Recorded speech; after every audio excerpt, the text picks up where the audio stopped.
Hello everyone, this is Kosher Bacon. Welcome to Let's Talk. Yeah, I recorded a Let's Talk previously, but I didn't like how it went. I was just sort of rambling. I really couldn't get my thoughts together. I didn't like how it turned out, so I ended up just scrapping that footage. But while I was doing it, I was exploring the underwater terrain generation of Minecraft 1.13. And oh my, this looks so cool. It's awesome. So yeah, I think I'll just swim around a little bit underwater here while I talk about today's topic. So today's topic is a bit different from my usual Let's Talk. I'm going to actually be doing sort of a movie review, sort of a ramble on the movie. And yeah, we're tackling the big one, Avengers Infinity War, or the Marvel Cinematic Universe as a whole, honestly, because I want to address most of the films in it. If you haven't seen Infinity War yet, I recommend seeing it. Short answer. Well, no, here, let's tackle right into it. Infinity War is the culmination of all of Marvel's efforts for the past 10 years. 10 years ago, with the release of Iron Man 1, they announced they were going to build the Marvel Cinematic Universe, where they were going to tell some of the stories from the comics in a new light, in a new way, with using the movies. A lot of people were skeptical, and those people are all wrong. It turned out great. Most of the Marvel Cinematic movie universes are... Most of the MCU movies are range from anywhere from good to okay to excellent, and I think Infinity War is one of the later ones because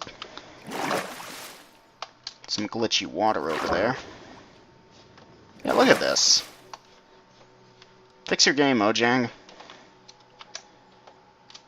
All right, so Infinity War is definitely an excellent film.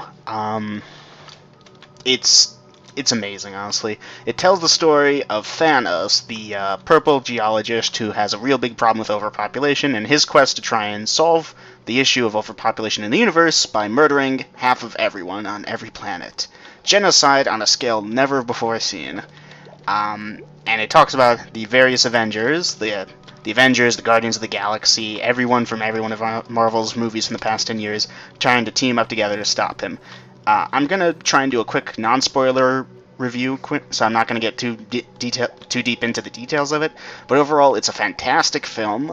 If you haven't seen the previous films, I recommend watching them first before you see it, otherwise you're not going to know who's this Vision guy, or wait, why does Scarlet Witch sound like that now?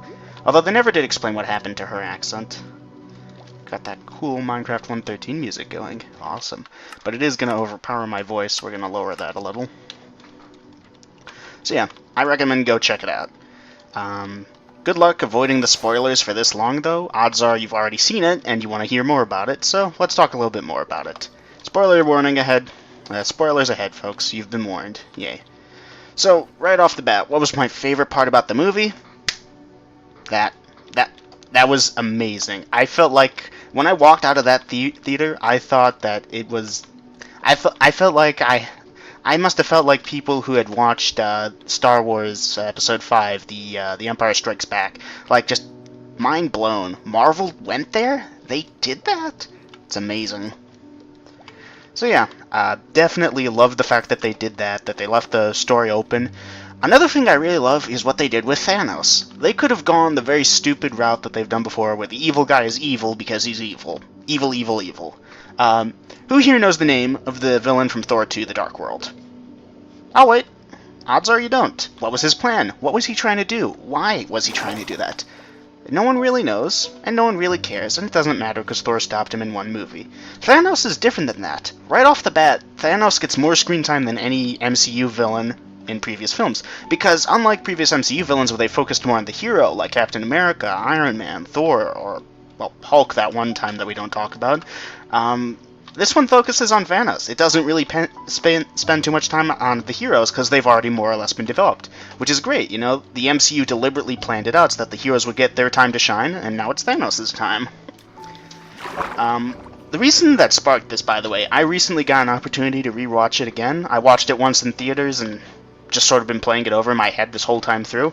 Then recently I got a chance to watch it again, and I enjoyed it even more the second time around. I caught so much stuff that I'd missed because I was too busy oohing and ahhing over the movie. Like, now that I knew what was about to happen, the more popular lines, I was able to catch some of the more subtle things. One example, Iron Man says to Wong while they're fighting in New York, "You're invited to my wedding." That's a perfect Tony Stark line right there. I thought that was hilarious. So yeah, back to the topic. Thanos, they did amazingly well. I don't know. Part of this is probably going to come up again in Avengers 4, whatever they're calling it. Endgame, I think, is the title, but it could be anything at this point. I don't think anything's been confirmed. So the point is, they tried to make him a believable villain with an understandable story. Sort of like an Anakin Skywalker, if you will, where he has a background that explains what he did. Except, unlike the prequels, it didn't suck. I feel like it was really good. We see a man, alien, I guess, whose home planet, Titan, was devastated. We go to Titan in the movie. Thanos uses the Reality Stone to show us what Titan used to look like. He explains what happens. They had an overpopulation crisis. He was the only one who suggested just a fair coin cost to determine if people lived or died. And, like, they didn't listen to him, obviously. Here, clear weather. I don't like thunder. They didn't listen to him, and, yeah, Thunderstrike. The planet is extinct now. Thanos is the last Titan, the Mad Titan, if you will. And I love that they went that route instead of the comic book route, where Thanos tried to gather the Infinity Stones to kill half the universe to impress the physical incarnation of death.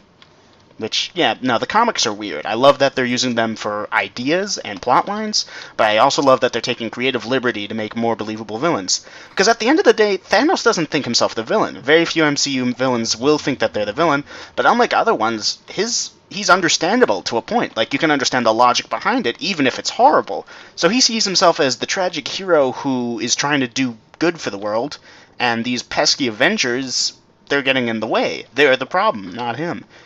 And most people are like that in real life. So yeah, I thought that was cool. Honestly, there isn't much I don't like about the movie. I love the set pieces, I love the way the thing looks, I love the way the movie plays out. It's pretty fast, rapid action, but they try and spend as much time as they can on the different scenes. Clocking in at 2 hours 40 minutes, it is a long movie, it covers a lot of ground, but I feel like it does it really well, giving enough time to each characters.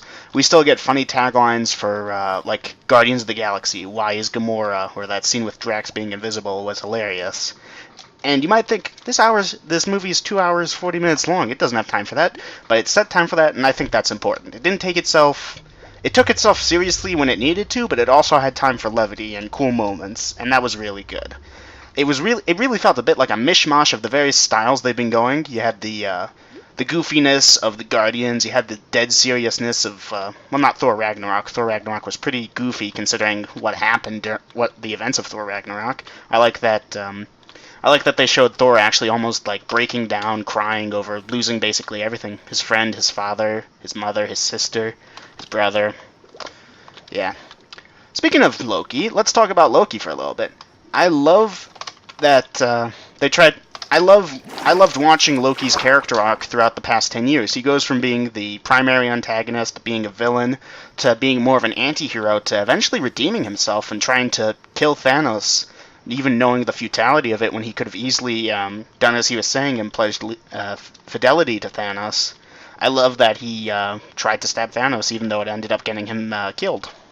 I also love that they weren't afraid to do deaths, and starting right off the bat, like the opening credits where Thor is on the comms or someone's on the comms screaming into space, basically saying, "We're not enemies, please stop attacking us," was an excellent way to set the tone of the movie. It's a lot darker than Thor Ragnarok. I feel like Thor Ragnarok's it was a great movie, but one of the issues it had was that it took itself not seriously enough at times considering the events, like I just said. So yeah, I really feel like this movie did that right. I don't know. I'm stammering over here, geeking out. I loved what they did with Thanos and Gamora. Loved that scene. I don't know. When I was looking at it, it felt like not the animation style, but it felt like the style of the movie sort of shifted a little bit. That scene in particular looked different than any other scene in the movie. It felt a lot more CGI almost, but it didn't look bad, is the thing. I don't know. So yeah, that was cool. What else did I really like? I don't know. I could go on and on about all the different scenes and how I like them and what I think about them, but you get the point. It's a really great movie. If you haven't seen it, go check it out. If you have seen it, then odds are you think it's a really great movie too. I am incredibly excited to see what happens in the next series, like, in the next couple movies. I haven't seen Ant-Man and the Wasp yet. I've been waiting for that to come out on DVD so I can buy it. If it's not out already, it might be. I haven't checked up on it in a bit. I'm curious to see Captain Marvel.